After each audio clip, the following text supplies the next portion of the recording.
bitter criticism. It's going to be a short program because I just have 30 minutes. Unfortunately, I don't know what I've done. I guess I didn't erase my old videos, so I have a full storage of videos. Anyway, I came here to see the sunset, but I'm going to read a lot of news. In the morning, we saw Elanus Deal. I guess it's just one Elanus Leucurus. We saw him, and now I'm going to run for the news. Running episode.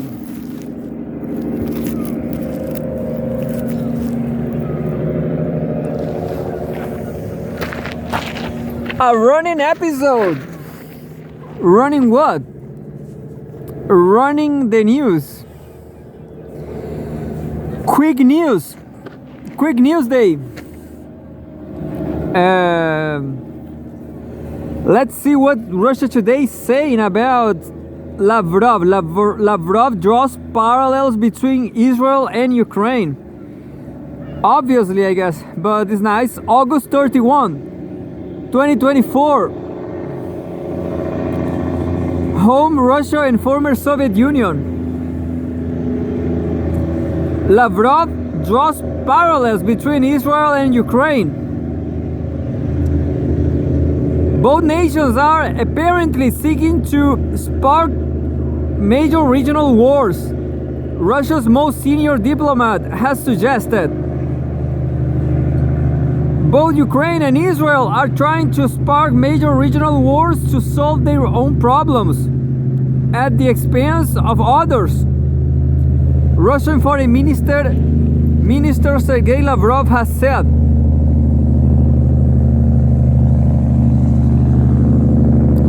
The country's senior diplomat made the remarks in an exclusive interview with Russia Today's Anna Khnitchenko, aired on Saturday.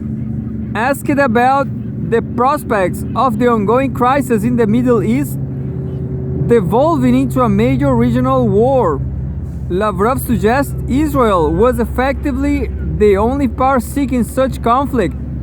Quote, "It seems that the only one who wants such a development is Israel, probably the Israeli government, which is rather hard politics-wise, and they do not even hide that," Lavrov stated.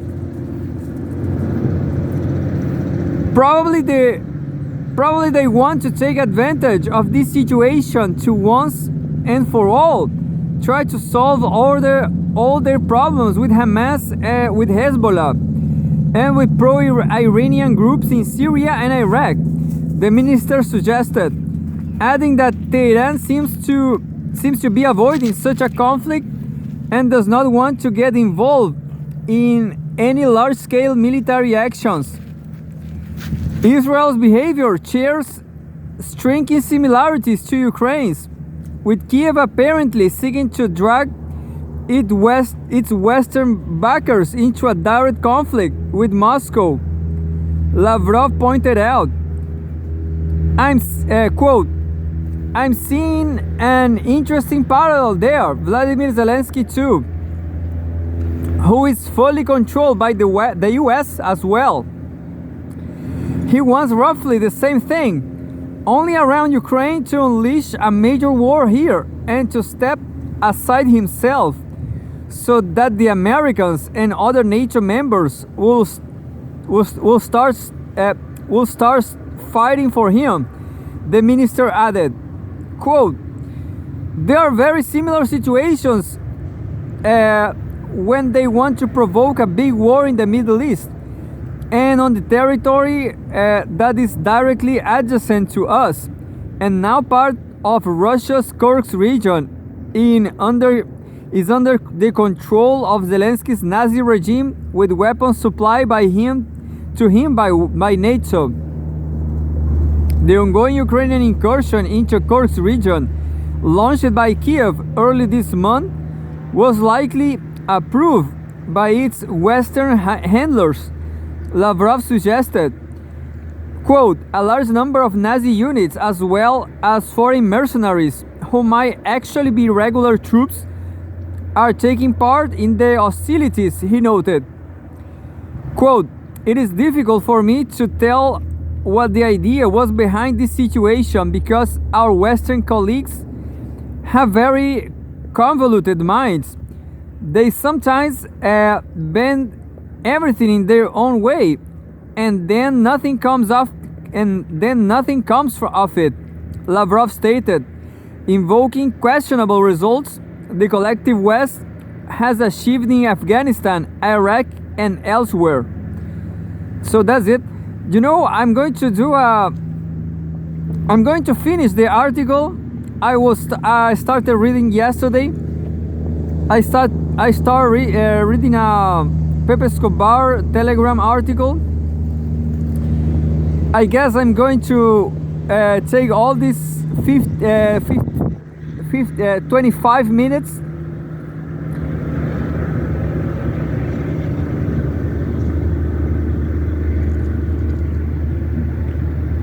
I'm trying to find the article on Telegram.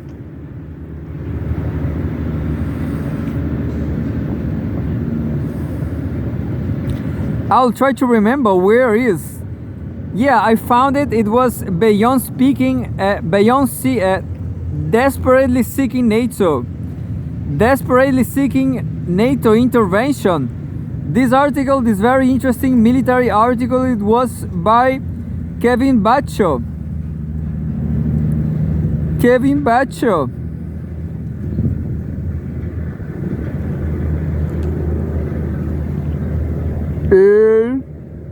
Just 1 second. I'm not sure if I'm going to do it, but cause and effect. Why now? While the current collapse in the Donbass does reflect some degree of plasticity, it appears to be, at least in part, intentionally orchestrated by the highest levels of the Ukrainian command. Lower-ranking Ukrainian officers are increasingly questioning the wisdom and loyalty of the Zelensky regime. According to the resident Telegram channel, former Ukrainian presidential advisor Oleksiy Arestovich, rumors are spreading among the troops, and this is the worst thing, that the Donetsk region is simply being surrendered by agreement with the Kremlin, and this is a sign of very serious demoralization. Resident also reports that Commander-in-Chief Alexander Sirski has officially informed President Zelensky that the Donbass defenses are collapsing and the Kursk region invasion must either be called off or, at the very least, allow for transferring some reserves from the northern front to the Donbass. Zelensky has refused to compromise, insisting on maintaining and even expanding the Kursk offensive. Additionally, there are reports of Ukraine mobilizing troops in the southern Zaporizhia region for a potential assault on the local nuclear power plant currently under Russian control. Sirski has also proposed a flank attack into the large Russian salient from the north in the Vozdizhenka area. To counter this threat, Russian forces will need to capture the highway out of Pokrovsk toward Konstantinovka near Chasiv Yar. Advancing troops in the Donbass are not surprised by the ease of their progress, that even they suspect they might be walking into a trap. In the quote below, the Russian soldier refers to Ukrainians using the common slang term Kokolsk. And the tweet says, Selidovo, the center of resistance of the Kokolsk is minimal. The city center is close to our control. Roughly speaking, the Kokols are surrounding the city without a fight. Very suspicious, very. There's no point in rejoicing yet. There's a chance there's up to something. The collapse of Ukrainian defensive capabilities in the Donbass is sudden and catastrophic, akin to an overloaded steel beam reaching plasticity.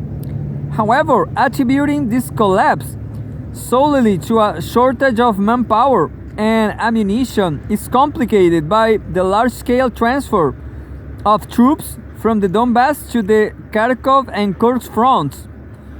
Human nature tends to interpret such dramatic changes as evidence of deliberate human agency and planning. Is Ukraine intentionally creating a battlefield crisis ahead of the US election in November? What better October surprise than Russian troops battling in the Dnieper River just weeks before the 2024 election? Viewed through this lens, Zelensky's seemingly irrational decision to redeploy reserves to less critical front lines might be a strategic maneuver to pressure the West into decisive action. This apparent immunity of or strategic gamble suggests a hidden threat. Ukraine could choose not to defend Odessa, which would be a major setback for NATO's ambitions in the Black Sea and Moldova. Zelensky is preparing his victory plan, which is of course a barely disguised plot to provoke such a massive Russian retaliation that NATO will have to intervene. So far, the West has only supplied Ukraine with missiles that have a range of up to 300 kilometers. The distance from Moscow to the nearest Ukrainian border, from Moscow to the near Ukrainian border is roughly 500 kilometers, meaning that even if Ukraine were granted permission to launch these missiles, they will have limited reach within Russia's vast territory. Compounding this challenge in Russia's increasing effectiveness in shooting down US supplied ATACMS, as well as British Storm Shadows and French Scalp missiles. While air defense is never foolproof, Ukraine will likely need to launch 10 of these valuable missiles to achieve a best case scenario of two reaching their targets. These missiles require Western assistance for precise targeting. However, in an effort to avoid escalation, which could risk a nuclear conflict, the US has so far refused to help Ukraine target missiles within Russia's internationally recognized borders. Ukraine, on the other hand, appears intent on provoking an escalation that might compel the West to intervene and as messianic saviors. Peace prospects. The Kursk invasion has derailed any prospects for peace in Ukraine. Before the Kursk invasion, Ukraine was busy running an international public relations peace campaign. These initiatives were based on Ukraine's current war demands, which include a full Russian surrender, the withdrawal of all Russian troops from Ukrainian territory, including Crimea, 500 billion in war reparations, and the removal from power of President Putin, with his subsequent arrest and imprisonment at The Hague. You know, I'm going to leave here because it's too specific. I guess I will have a major in Russia in Russia's invasion, but I want to know more about.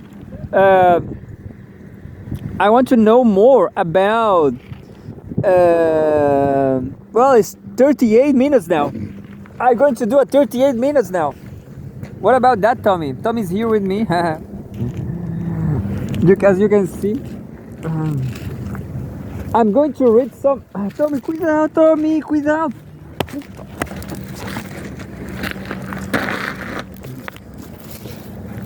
Fucking dogs. I know it's just 30 minutes. The usual 30 minutes, no more. So I'm going to read a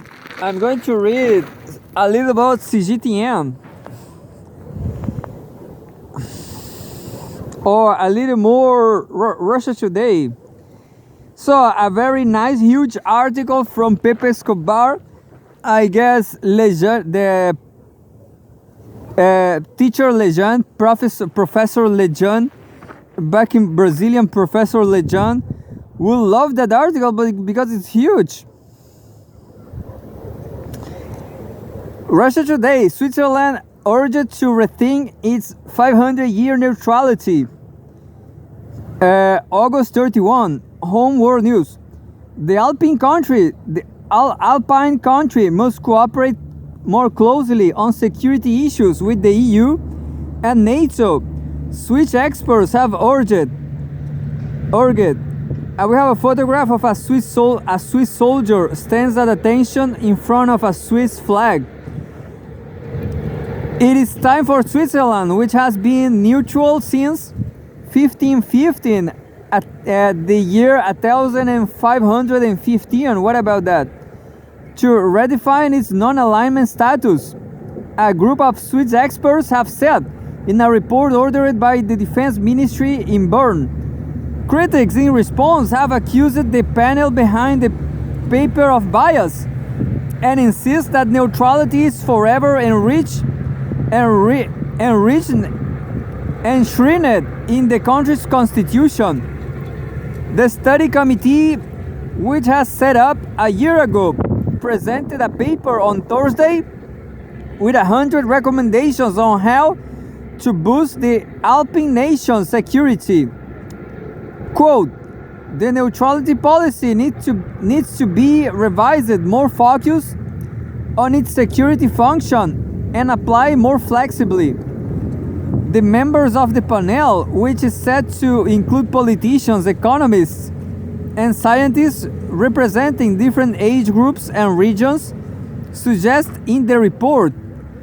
Another key recommendation in it is that Switzerland's cooperation with NATO and the EU must continue to be deepened with a view to achieving a common defense capability and becoming a genuine defense cooperation.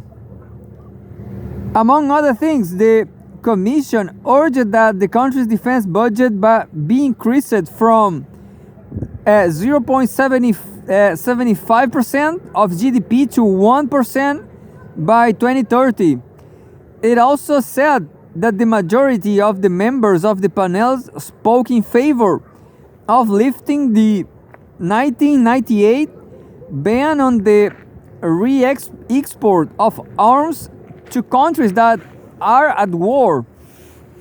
This legislation previously caused complications for EU states looking to supply Kiev in its conflict with Moscow with weapons that had Swiss-made parts in them. The changes to Swiss neutrality policy are needed due to a sharp deterioration in the situation in Europe, marked by power politics, increasingly destabilized crisis regions, and above all, the Russian war of aggression against Ukraine, the paper claims. The recommendations by the Commission are going to be taken into account during work on Switzerland's new security policy to be unveiled in 2025.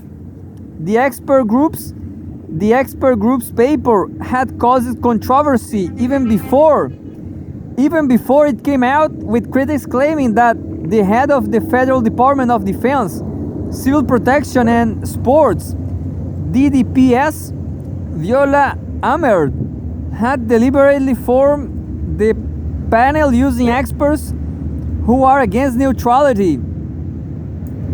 On Thursday, the opposition Swiss People's Party SVP against Slamed.